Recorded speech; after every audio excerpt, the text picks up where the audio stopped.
I'll see you in about a week. Take care of my class."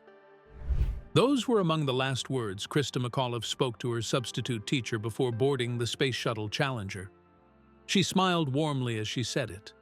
She was about to make history. She had absolutely no idea those words would become a haunting reminder of everything that was about to go wrong. She never came back. On January 28, 1986, 73 seconds after liftoff, the Space Shuttle Challenger exploded before the eyes of millions. Students in classrooms across America watched their teacher vanish in a ball of fire and white smoke. Parents covered their children's eyes. News anchors fell silent, struggling to comprehend what they had just witnessed on live television. The world assumed all 7 astronauts died instantly. That's what everyone believed. That's what made the tragedy easier to accept. A quick death, no suffering, gone in a single terrible flash. But that's not what happened. Evidence recovered from the ocean floor tells a different story. A story that NASA tried to keep quiet for years. A story of survival, even if only for a few terrible minutes. A story that raises questions no one was prepared to answer. What really happened inside that crew cabin as it fell from the sky? What did the divers find when they finally reached the wreckage? And why did NASA fight so hard to control what the public learned about those final moments? Let's go back to the morning that changed space exploration forever. Florida was freezing. That alone should have stopped everything. On the morning of January 28, 1986, temperatures at Kennedy Space Center dropped to 36 degrees Fahrenheit. This was the coldest launch attempt in shuttle program history. Ice had formed overnight on the launch pad, hanging from railings and pooling in crevices around the shuttle's massive external tank. Maintenance crews spent hours trying to clear it, but the cold kept coming back. Engineers from Morton Thiokol, the company that manufactured the solid rocket boosters, had been up all night in a desperate conference call. They knew something NASA managers didn't want to hear. They had data. They had charts. They had years of experience telling them this launch should not happen. The O-rings would fail. These rubber seals sat between segments of the solid rocket boosters. Their job was simple but absolutely critical: prevent superheated gases from escaping during launch. The boosters burned propellant at over 5,000 degrees Fahrenheit. If those seals didn't hold, flame would escape. And if flame escaped near the external fuel tank containing hundreds of thousands of gallons of liquid hydrogen and oxygen, the results would be catastrophic. The O-rings had never been tested in temperatures this cold. The rubber would harden. It would lose its flexibility. It might not seal the joint at all. Engineer Roger Boisjoli had been warning about this vulnerability for months. He had written detailed memos. He had presented his findings to management. He had practically begged his superiors to take the threat seriously before someone got killed. On the night before the launch, Boisjoli and his colleagues made one final desperate attempt to stop the mission. They recommended delaying until temperatures rose above the safe threshold. They explained the physics. They showed the data. They argued passionately that human lives were at stake. NASA said no. The Challenger had already been delayed 6 times. Political pressure was mounting from every direction. President Ronald Reagan was scheduled to mention the Teacher in Space program during his State of the Union address that very evening. Christa McAuliffe was going to broadcast live lessons from orbit to millions of students across the country. The media attention was enormous. The momentum felt unstoppable. NASA managers pushed back hard against the engineers. They questioned whether the data really proved anything conclusive. They asked Morton Thiokol to reconsider their recommendation. Under intense pressure from their largest customer, Thiokol management reversed the engineers' decision. They gave NASA the approval to launch. The show had to go on. At 11:38 a.m. Eastern Time, the Space Shuttle Challenger lifted off from Launch Pad 39B at Kennedy Space Center. 7 astronauts were strapped inside the crew cabin. Commander Francis Dick Scobie was a Vietnam veteran and experienced test pilot who had flown dangerous missions his entire career. Pilot Michael Smith was a Navy captain who had logged combat missions and dreamed of space since childhood. Mission specialists Judith Resnick, Ellison Onizuka, and Ronald McNair were all brilliant scientists who had overcome enormous obstacles to reach this moment. Payload specialist Gregory Jarvis was an engineer who had waited years for his turn to fly. And Christa McAuliffe was a high school social studies teacher from Concord, New Hampshire, chosen from over 11,000 applicants to become the first ordinary citizen in space. For the first minute, everything looked absolutely perfect. Mission Control reported nominal readings across all systems. The shuttle climbed smoothly through a crystal-clear Florida sky, leaving a brilliant white contrail against the deep blue. Spectators on the ground cheered and pointed at the rising spacecraft. In classrooms across America, children pressed their faces against television screens, watching their teacher rise toward the heavens. None of them could see what was happening inside the right solid rocket booster. The O-ring had failed almost immediately. Less than 1 second after ignition, hot combustion gases began burning through the joint between two segments of the right booster. The cold had stiffened the rubber seal exactly as the engineers had predicted. It couldn't flex properly. It couldn't fill the gap. Flame began escaping through the joint. At first, aluminum oxide residue from the burning propellant temporarily plugged the gap, acting as an accidental seal. The shuttle continued to rise. For a few precious seconds, disaster was held at bay by nothing more than luck and a thin layer of combustion residue. But at 58 seconds into the flight, a powerful wind shear struck the shuttle.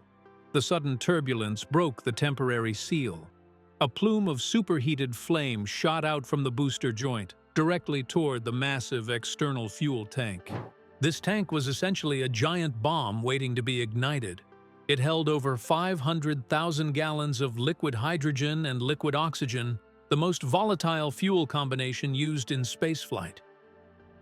The flame from the leaking booster began eating through the tank's outer shell. At 72 seconds, the flame breached the tank's structural integrity. At 73 seconds, the tank ruptured completely. What happened next was not technically an explosion, though that's what it looked like to everyone watching. It was a catastrophic structural failure.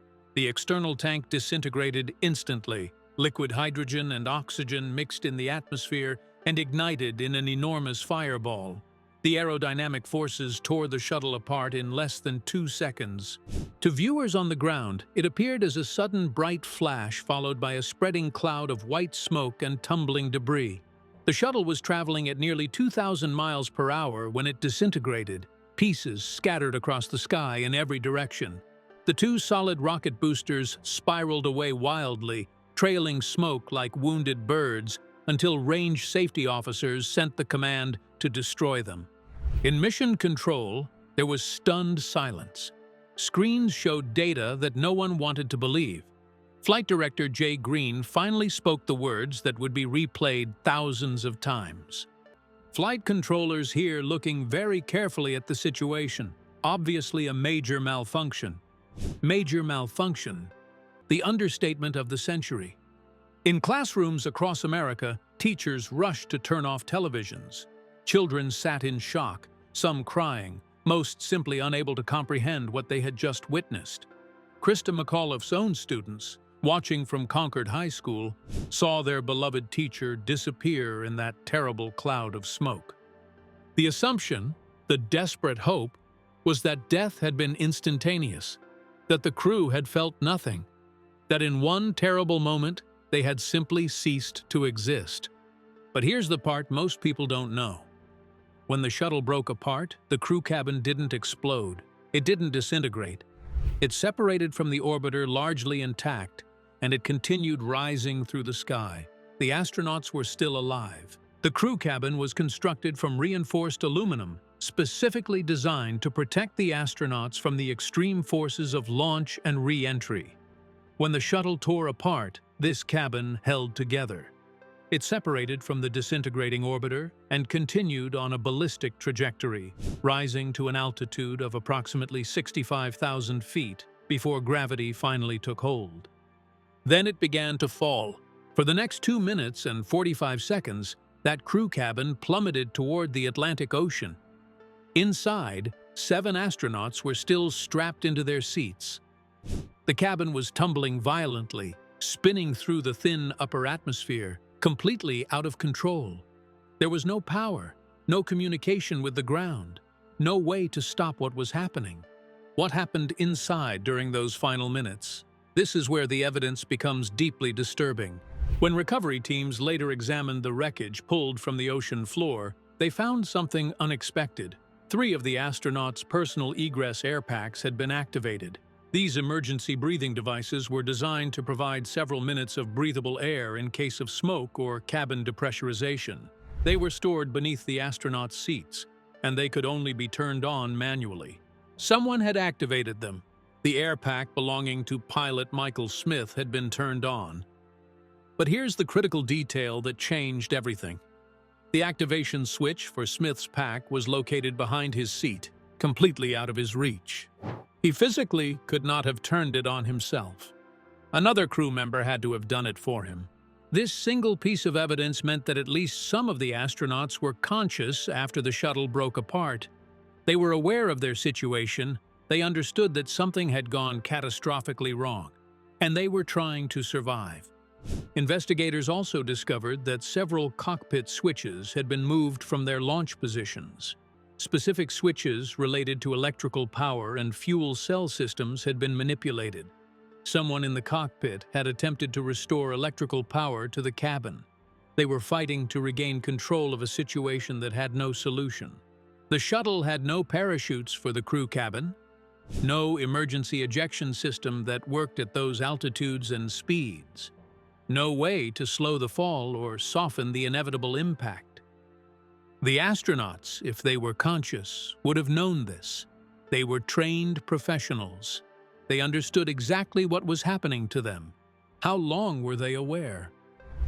This question has haunted investigators and families for decades.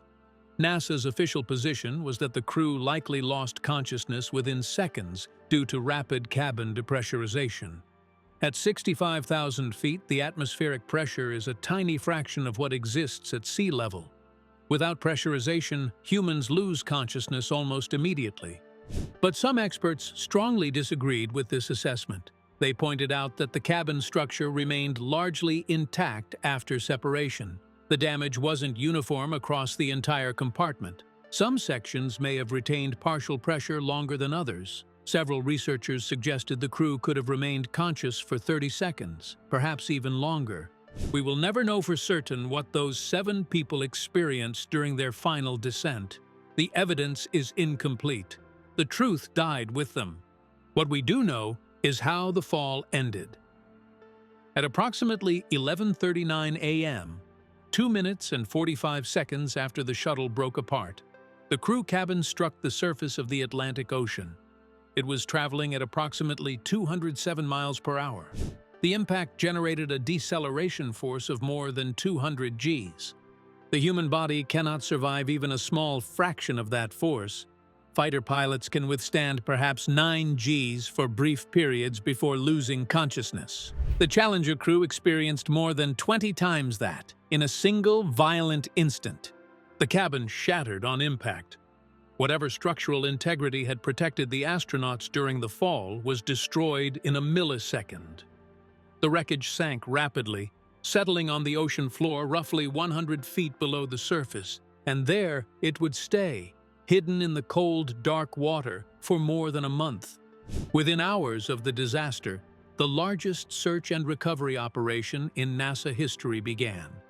The United States Navy, Coast Guard, and NASA mobilized an unprecedented fleet of resources.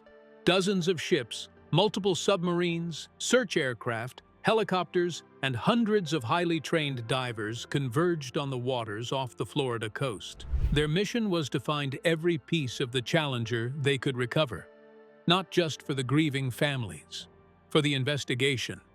NASA needed to understand exactly what had gone wrong. The debris field stretched across nearly 500 square nautical miles of the Atlantic Ocean. Wreckage was scattered at various depths, tangled in underwater terrain, often corroded and completely unrecognizable. Strong currents constantly shifted the debris field. Unpredictable weather forced operations to pause repeatedly. Recovery teams worked in shifts around the clock, Sonar systems swept the ocean floor, searching for shapes that matched known shuttle components. Underwater cameras recorded thousands of hours of footage. Every promising contact was investigated by divers who descended into the cold Atlantic waters, often finding nothing but rocks and debris. Finding the crew cabin became the absolute priority. That's where the answers would be. That's where the astronauts remained. Weeks passed with no sign of the cabin. The media demanded answers. Families waited in unbearable agony, unable to bury their loved ones, unable to find closure. Conspiracy theories began spreading. Then, on March 7, 1986, more than 5 weeks after the explosion, Navy divers from the salvage ship USS Preserver located the crew compartment. It was resting on the sandy ocean floor, approximately 100 feet below the surface, roughly 18 miles northeast of Cape Canaveral. The cabin was severely damaged, crushed and compressed by the massive force of impact. But large sections remained recognizable, and inside, tangled in the wreckage, were the remains of all 7 astronauts. NASA immediately classified the recovery as highly sensitive. Only a small, carefully selected team of military divers and NASA officials were permitted near the site. No journalists, no cameras. Every piece of the cabin was meticulously photographed underwater and cataloged before being carefully brought to the surface. The remains of the crew were handled with extreme reverence. Recovery divers, many of them hardened military veterans, later described the experience as the most emotionally difficult mission of their entire careers. The operation continued until mid-April 1986, when NASA announced that all 7 astronauts had been recovered. But finding them was only the beginning. Now came the grim task of identification. The remains were transported under military escort to the Armed Forces Institute of Pathology. Teams of forensic specialists faced an almost impossible challenge. After more than 5 weeks submerged in salt water, combined with the catastrophic violence of the impact, the condition of the remains made standard identification extremely difficult. Pathologists relied on dental records, personal effects, fragments of flight suits, and any characteristics that had survived. The process was slow, methodical, and emotionally devastating. Specialists worked for weeks, comparing every fragment against medical and dental records. NASA maintained absolute secrecy throughout the entire process. Families were briefed privately in closed meetings. No photographs were released. No detailed medical findings were made public. The official cause of death for all 7 astronauts was listed as multiple traumatic injuries. Nothing more specific. This vague language was entirely intentional. NASA argued that releasing graphic details would serve no scientific or investigative purpose and would only cause additional pain to the grieving families. But the secrecy sparked controversy. The Brevard County Medical Examiner publicly argued the remains should fall under local jurisdiction. Under Florida law, deaths occurring in the county required local autopsy. NASA and the Department of Defense firmly refused. After tense negotiations, the federal government retained full control. Death certificates were issued under NASA oversight. The county never conducted independent autopsies. Some condemned this as a cover-up. Others praised it as appropriate respect for the fallen. By late April, all 7 astronauts had been positively identified. Their remains were finally released to their families. Each astronaut received a burial befitting a national hero.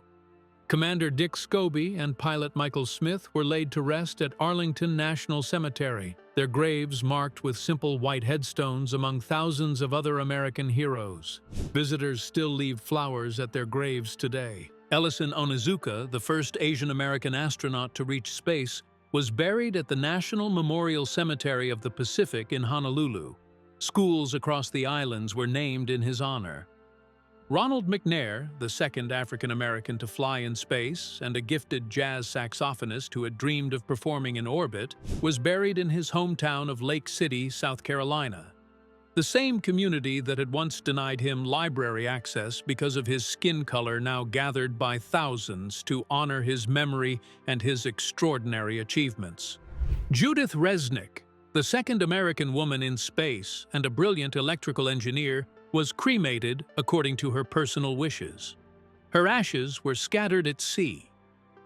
Gregory Jarvis, a dedicated engineer who had waited years for his chance to fly, was also cremated. His ashes were released into the Pacific Ocean. And Christa McAuliffe, the teacher who had captured America's heart, was buried in her hometown of Concord, New Hampshire. Her students and colleagues filled the church, many wearing the mission pins she had given them before the launch. The entire nation mourned alongside them. But there was one final burial that most people don't know about. Not all remains could be individually identified. Some fragments were too damaged to match conclusively to any single individual. NASA made the difficult decision to bury these commingled remains together at Arlington National Cemetery, Section 46, Grave 1129. A granite monument marks the spot, inscribed with all 7 names. Beneath is a passage from High Flight, the poem President Reagan quoted that terrible night, speaking of astronauts who had slipped the surly bonds of Earth to touch the face of God. Across the country, flags flew at half-mast for weeks. Schools held memorial assemblies. At Kennedy Space Center, thousands of NASA employees gathered as flowers were released into the Atlantic waters where the shuttle had fallen. The nation grieved together, but grief would transform into something more powerful. It would become a demand for change. The Challenger disaster transformed NASA forever. President Reagan appointed the Rogers Commission to investigate. Their findings were devastating. The O-ring failure was confirmed as the direct cause, but the commission went further. Engineers had warned NASA repeatedly about the vulnerability. They had data showing SEALs performed poorly in cold weather. They had begged management not to launch. NASA management had ignored those warnings. They had pushed back against their own engineers. They had prioritized schedule over safety. The entire culture of the organization was broken. Physicist Richard Feynman conducted a legendary demonstration during the televised hearings. He placed O-ring material in a glass of ice water and showed how cold rubber lost its flexibility and failed to spring back. In one simple experiment, he demonstrated exactly why Challenger exploded. The shuttle program was grounded for 32 months, the longest suspension in its history. NASA redesigned the solid rocket boosters from scratch. They created new safety review procedures. They established protected channels for engineers to raise concerns without fear of retribution. The reforms were real and substantial, but they came at the cost of 7 human lives. Beyond the technical changes, the Challenger crew left a deeply personal legacy that continues to touch lives today. The families of the 7 astronauts came together to found the Challenger Center for Space Science Education. Its mission was to continue what the crew had started, inspiring young people to pursue science, technology, engineering, and mathematics. Since its founding, the Challenger Center has reached more than 5 million students worldwide. Schools, libraries, and public buildings across America bear the names of the Challenger crew. Christa McAuliffe's dream of teaching from space was finally realized in 2007, when Barbara Morgan, her backup for the original mission, flew aboard Space Shuttle Endeavour and conducted educational broadcasts from orbit. At Kennedy Space Center, the Space Mirror Memorial stands as a permanent tribute to all astronauts who died in service. The black granite reflects the Florida sky, and carved into its face are the names of the Challenger crew, alongside those of Apollo 1 and Columbia. The memorial reminds every visitor that exploration demands sacrifice, that the path to the stars is paved with the courage of those willing to risk everything.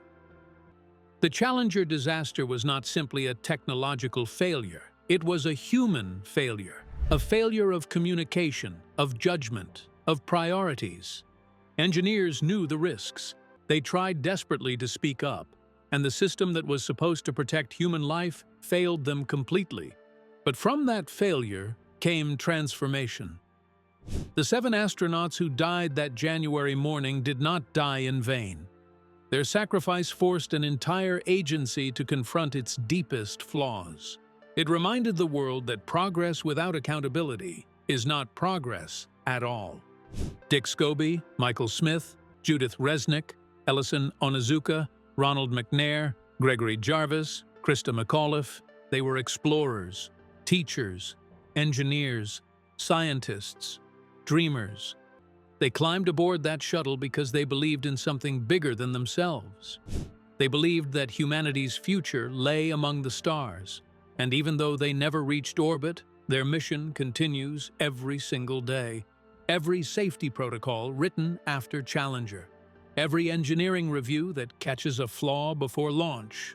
Every student inspired to pursue a career in science. Every astronaut who flies more safely because of what was learned from that tragedy. That is their legacy. The cabin fell for almost 3 minutes that day. We don't know exactly what those 7 people experienced during their final descent.